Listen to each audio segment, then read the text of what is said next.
Assalamualaikum warahmatullahi wabarakatuh. Hello everyone, how are you today? I hope you are in a good condition. Today we meet again in thematic class, especially social studies. But before we start our lesson today, let's pray together. Pray begin. Bismillahirrahmanirrahim. Rabbi zidni ilma warzuqni fahma. Ya Allah, tambahkanlah aku ilmu yang bermanfaat dan berilah aku pengertian yang baik. Amin. Next, I will invite you to recite Pancasila together. Pancasila. 1. Ketuhanan yang Maha Esa. 2. Kemanusiaan yang adil dan beradab. 3. Persatuan Indonesia. 4. Kerakyatan yang dipimpin oleh hikmat kebijaksanaan dalam permusyawaratan perwakilan. 5. Keadilan sosial bagi seluruh rakyat Indonesia.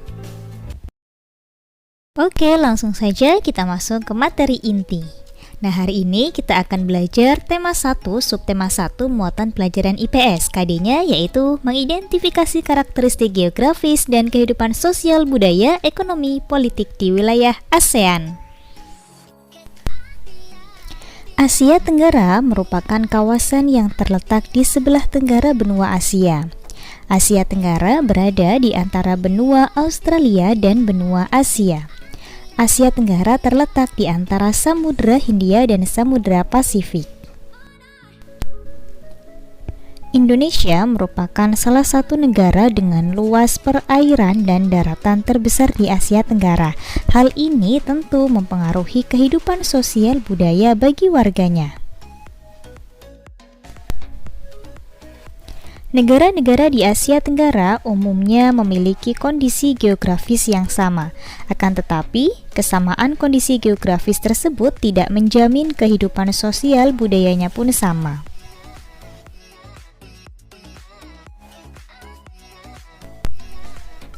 Kawasan Asia Tenggara sangat strategis sehingga berpotensi untuk dikembangkan. Beberapa negara di kawasan Asia Tenggara sepakat bekerja sama dan membentuk organisasi regional yaitu ASEAN.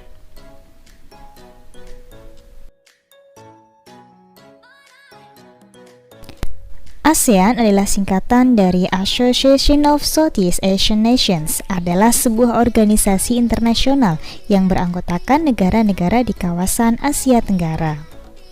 ASEAN didirikan di Bangkok, Thailand, tanggal 8 Agustus 1967.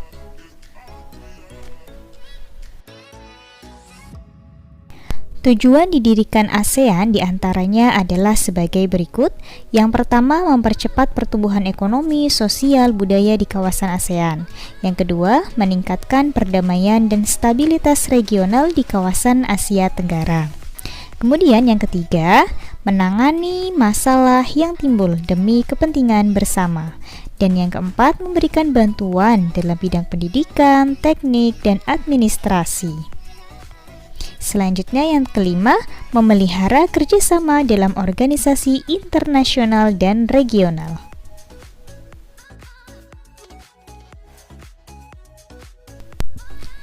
ASEAN didirikan oleh 5 negara yang diwakili oleh 5 Perdana Menteri.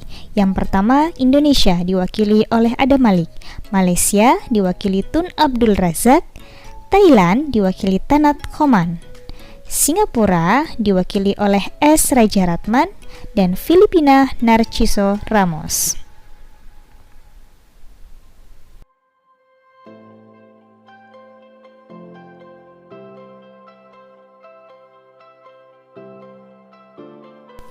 Saat ini ASEAN beranggotakan 10 negara.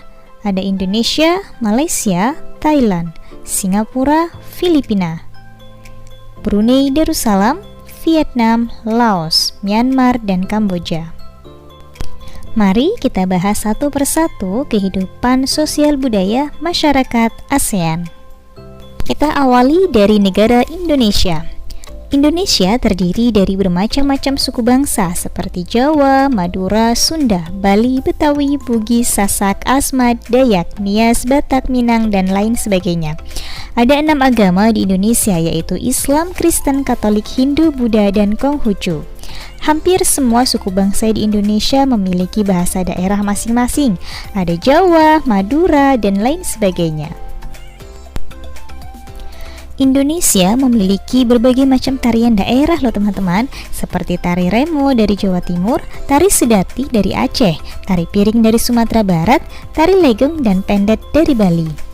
Indonesia juga memiliki berbagai macam lagu daerah seperti Apuse dari Papua, Ampar-ampar pisang dari Kalimantan Selatan, Anak kambing saya dari NTT, dan lain-lain. Selain itu, Indonesia juga memiliki keragaman pakaian adat, senjata tradisional, rumah adat, dan alat musik daerahnya. Next, yang kedua ada negara Singapura. Mayoritas penduduknya keturunan Tionghoa. Ada juga etnis Melayu, India, dan bangsa Eropa. Mayoritas beragama Buddha, ada juga penganut Islam, Katolik, Taoisme, dan Hindu. Bahasa yang digunakan adalah bahasa Mandarin, Melayu, India, dan lain-lain. Penduduk Singapura sangat tertib dan disiplin. Tidak heran ya, Singapura menjadi negara terbersih di ASEAN. Nomor 3 ada negara Malaysia. Sebagian besar penduduknya terdiri dari etnis Melayu, Tionghoa, dan India. Mayoritas beragama Islam. Ada juga yang beragama Hindu, Buddha, Kristen, Katolik, dan Konghucu. Bahasa resminya yaitu Melayu. Selain itu juga ada bahasa Mandarin, Tamil, dan Inggris. Budaya Malaysia berakar dari kebudayaan Melayu dan mempunyai kemiripan dengan budaya di negara Indonesia, Brunei, dan Singapura. Next, nomor 4 ada Brunei Darussalam. Penduduknya terdiri dari etnis Melayu, Tionghoa, dan sebagian suku Dayak. Mayoritas penduduk Brunei beragama Islam. Bahasa resminya adalah bahasa Melayu. Selain itu digunakan juga bahasa Mandarin dan Inggris. Memiliki kampung di atas air. Salah satu objek wisata terkenalnya adalah Kampung Air yang telah berusia lebih dari 1.300 tahun. Penduduk Kampung Air tinggal di rumah panggung di atas Sungai Brunei. Selanjutnya ada Thailand. Terdiri dari suku Thai, penduduk asli, Tiongkok, dan Melayu. Mayoritas penduduknya beragama Buddha. Bahasa resmi adalah bahasa Thai. Kebudayaan di Thailand dipengaruhi oleh budaya Tiongkok dan India. Satu-satunya negara ASEAN yang tidak pernah dijajah adalah Thailand. Julukan Thailand adalah negeri gajah putih. Mayoritas penduduknya bekerja di sektor pertanian dan dikenal sebagai lumbung padi di ASEAN. Kita beralih ke negara Filipina. Sebagian besar penduduknya terdiri dari suku asli Filipina, Tagalog, Cebu, Tionghoa, dan lain-lain. Sebagian besar beragama Katolik. Agama Islam dianut oleh mayoritas penduduk suku Moro di Mindanao Selatan. Bahasa nasional adalah Tagalog. Selain itu digunakan juga bahasa Spanyol dan Inggris. Kebudayaan Filipina merupakan perpaduan antara budaya penduduk setempat dengan tradisi yang diperkenalkan pada zaman penjajahan Spanyol. And then ada negara Vietnam. Mayoritas penduduknya merupakan etnis Kin. Sebagian besar penduduknya beragama Buddha, Konghucu, dan Taoisme. Bahasa resminya adalah bahasa Vietnam. Budayanya sangat dipengaruhi oleh negara Tiongkok. Ada beberapa kebudayaan tradisional yang sama dengan kebudayaan tradisional di Indonesia, seperti makanan sate lilit, topi caping Pak Tani, adanya kampung nelayan, serta penggunaan sepeda motor sebagai modal transportasi sebagian besar masyarakatnya. Kita lanjut ke negara Kamboja. Mayoritas penduduknya merupakan suku Khmer. Ada juga suku Tionghoa dan Vietnam. Mayoritas penduduknya menganut agama Buddha. Kuil Buddha yang sangat terkenal adalah kuil Angkor Wat. Bahasa resminya adalah bahasa Khmer. Kebudayaan di negara Kamboja banyak dipengaruhi oleh budaya negara Thailand dan Vietnam. Yuhu, kita beralih ke negara Laos.